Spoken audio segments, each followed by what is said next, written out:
First Nations. I work with a lot of the Métis, and I've been picking the brains from a lot of the elders, First Nations, to see in their languages, see if there is mention of historical, of a lot of the stories, and there is a very common story for the Métis, was what they call the lost children in every culture. And I know in the Maliseet language they do have a word for Métis, and it's the Makok Tikiwan. That's what they called us. And the Mi'kmaq also have a term for Métis. Now, also, let's see there, how do I look here?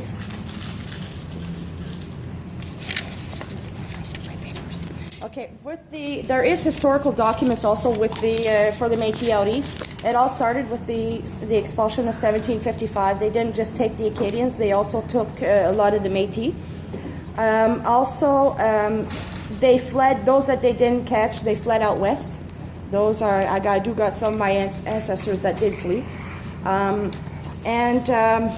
Also, when it comes to the point for Jason, what he had said about the liquor laws for the Métis to be included, up to 50 years ago, it was still illegal for any Aboriginal, including Métis, to have to purchase liquor or any sugar or tobacco that was outlawed, and so that's why we made our own liquor back then.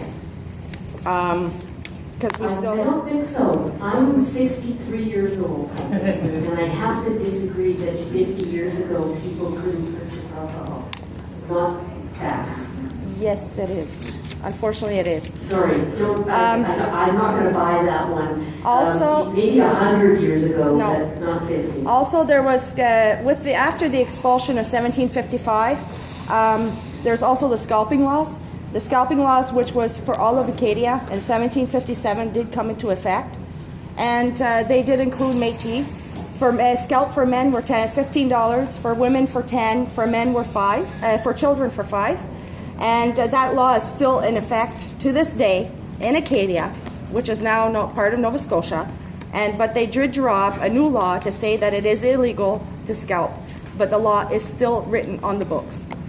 And that is the biggest reason why a lot of the Métis out east still fled, because I know my grandparents, if they had to go and say that they were Métis, they would have lost their jobs, they would have lost their kids, which would have been sent to residential schools, which were unfortunately sent and still sent to residential schools.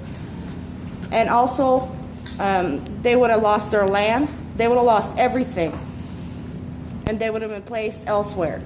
That's why a lot of our ancestors out east did flee and did hide and stayed hidden for those reasons. Okay, thank you. I just want to clarify, as a lawyer, just because